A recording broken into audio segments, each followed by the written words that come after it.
Well, hello, everyone. My name is Matt Smith. I am the principal of Edgecombe Early College High School. Very excited to be here with you to read Chapter 7 of The Mouse and the Motorcycle by one of my favorite authors, Beverly Cleary. So let's get to it. What you say? All right, here we go. Chapter 7, The Vacuum Cleaner.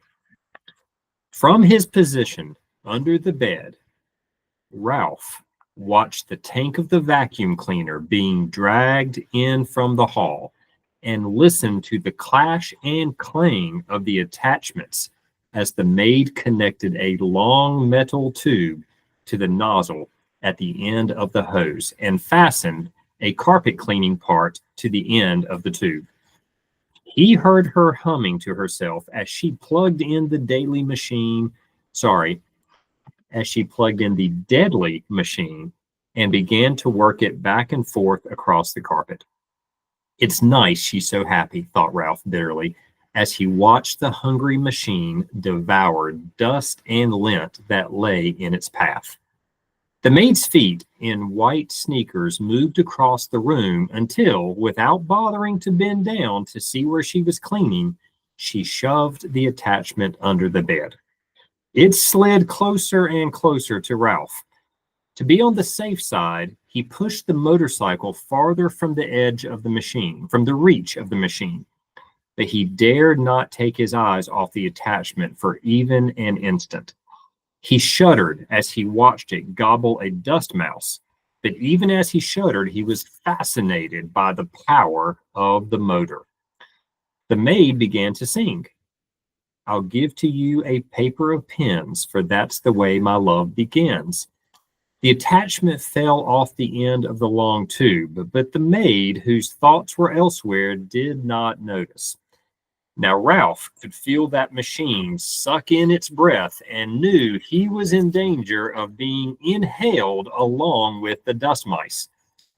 Recklessly, the maid pushed the open end of the tube back and forth any old way. There was no guessing which way it would go next. Ralph had to run with the motorcycle to avoid that terrifying hole at the end of the tube. He ran to the right. He ran to the left. And still the maid pushed the tube around, unaware that the attachment had fallen off. Suddenly, the maid threw down the tube, but did not turn off the motor. The tube landed with a bump and a bounce, and before Ralph realized what was happening, the awful machine had inhaled his tail, and he felt himself being pulled by suction across the carpet. Help! He could not keep from squeaking, but no one heard him above the roar of the machine. He just managed to catch the rear wheel of the motorcycle as he was sucked along the carpet. He hung on with all his strength. The machine, which was strong enough to suck up a mouse, was not strong enough to suck up a mouse and a motorcycle. Ralph lay there on his stomach, hanging on for dear life, and feeling his whiskers and fur swept back towards the machine. From his position on his stomach, Ralph could see the girl standing in front of the dresser. She was smiling at herself in the mirror and arranging her hair, dreaming, no doubt, of the busboy. Ralph despaired. There was no telling how long she would stand there in that silly way. With the vacuum cleaner motor making so much noise, the housekeeper was sure to think she was busy working. Ralph felt his paws beginning to slip. He did not know how much longer he could hold out against the machine. He had to think of something and think of it fast. With every bit of his strength he had left in his body, Ralph clung to the wheels of the motorcycle with his left paw while he moved his right paw up to the exhaust pipe. If he could just manage to pull himself along until he could get on the motorcycle. Bit by bit, hand over hand, Ralph dragged himself forward along the exhaust pipe. He knew he was making progress when he could see the part of his tail once more. He reached back and he yanked his tail out of the tube, only to have it sucked back in again. Ralph was far from being out of danger. "I'll give to you the keys to my heart," the maid sang to herself before the mirror, now pulling her hair behind her ears, now piling it on top of her head, oblivious to the desperate struggle taking place under her bed. Once Ralph's paw slipped from the exhaust pipe and he thought he was a goner until he caught the rear wheel in time to save himself. Slowly, he moved forward until his entire tail was free. Things were easier when he could brace his hind foot against the spokes of the rear wheel. Slowly he rose, clinging to the machine until he was able to grasp the hand grips and throw his leg over the seat. Ralph felt considerably safer sitting on the motorcycle and very much pleased with himself for having outwitted the vacuum cleaner. He was quite sure by now that the maid would never bother to look under the bed. He tried to move forward, propelling the cycle with his feet, but he found the suction from the motor behind him was too strong. This made him wonder if the motor on Keith's cycle was stronger than the pull of the machine behind him. The more Ralph thought about it, the more important it seemed to him to find out. "No, I won't." "Yes, I will," Ralph argued with himself. He had promised not to ride in the daytime. Yes, but Keith did not know he would have a chance to see which was stronger, the motorcycle or the vacuum cleaner. Keith would be interested, wouldn't he? Wouldn't any boy? Riding the motorcycle would not be reckless.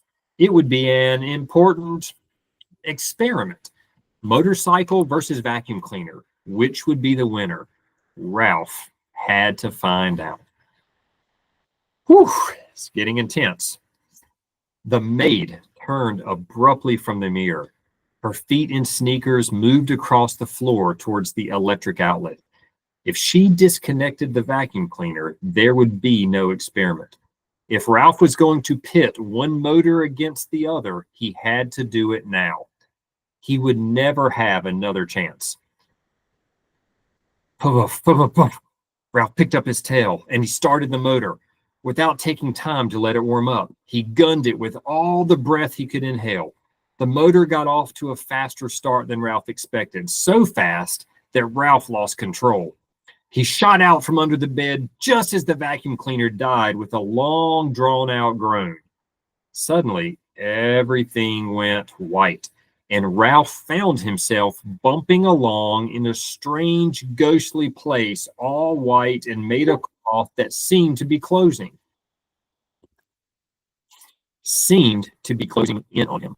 From every direction, Ralph had ridden straight into a pillowcase thrown on the heap of laundry the maid had dropped on the floor, and the opening of the pillowcase had fallen shut behind him. Ralph had no idea which way was out. He dismounted from the motorcycle and beat at the cloth with his fists, but everywhere he struck, it was soft and yielding. He stamped his feet only to have the cloth give softly and silently beneath him. He began to wade through the pillowcase, tugging the motorcycle along behind him while he wondered why he had thought it was so important to test the motorcycle against the vacuum cleaner. The light filtered through unknown layers of cloth, was dim, and he sank to his knees in the bed linen with every single step. When he came to the scene, he knew he had been wading in the wrong direction. "Drat," muttered Ralph. He turned still, dragging the motorcycle, and tried to retrace his footsteps, only to find he had no idea which way he had come from. There were no landmarks. The clouds of cloth were white, billowy, and yielding in all directions. Double drat! He stamped his foot, only to find himself sinking deeper into the linen. From the swishing sounds, he could hear outside. Ralph knew the maid must be unfolding clean sheets over the bed. He plodded on, dragging his motorcycle without direction and with very little hope. "He promised to buy me a bunch of blue ribbons," sang the maid. to tie up my bonny brown hair. Down the hall, a door opened. Ralph heard a muffled woof, and in a moment, the click of a small dog's toenails on the bare floor at the edge of the hall carpet, followed by sniffing that was dangerously close. The little terrier began to bark. "I know you're in there," he yipped. "Stick out your tongue and waggle your fingers at me, will you? You just wait." Paws began to scrape at the sheets and pillows as if the dog were trying to dig a hole. Ralph decided it was wiser not to talk back to the dog. He huddled, scarcely breathing, against the motorcycle. "Well, hello, you cute little thing," said the maid, revealing to Ralph that she was even sillier than he thought. As if there was anything cute about a terrier that could scarcely see through his own hair. The dog went on yapping, a bit self-consciously, Ralph thought, now that he knew he was being admired by the maid. A man's steps came thumping down the hall. "Stop your racket, you pesky mutt," said the owner's voice, and Ralph knew when the bark suddenly came from above him that the dog had been snatched up. "Let me down and I'll dig him out," yapped the dog as he was carried away. "Just let me down for 1 minute and I'll show you." Suddenly, Ralph felt himself being tumbled about in the pillowcase. He did not even have to think what to do. He automatically grabbed for the motorcycle and held on with all his strength. Even though he had been tipped upside down with his feet in the air, Ralph knew he was being lifted up inside the bundle of bed linen and carried down the hallway. He lay still, his front paws locked around the front wheel of the motorcycle, waiting to see what would happen next. The maid walked a short distance to what Ralph judged to be the linen room, and there she dumped her unload of bedding before she went off to clean another room. Ralph was deep in the hamper where no light filtered through at all. These sheets and pillows were on their way to the laundry, and since he had no wish to be laundered any more than he had any wish to be thrown out with the trash, there was only one thing for him to do: start chewing. So Ralph ripped into the pillowcase with his sharp teeth, and in no time he had made a ragged hole, which he crawled through. When he tried to pull the motorcycle after him, he discovered that the hole was too small. So he had to stop and chew it bigger before he could pull the machine along with him. Ralph chewed through another layer of cloth and then another as he worked his way upward, each time enlarging the hole for the motorcycle. His jaws began to ache, and still another layer of cloth lay ahead of him, this time a damp bath towel, which would make slow chewing. Ralph was forced to make a decision.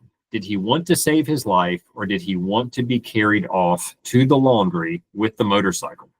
There was only one answer. He wanted to save his life. He must abandon the motorcycle.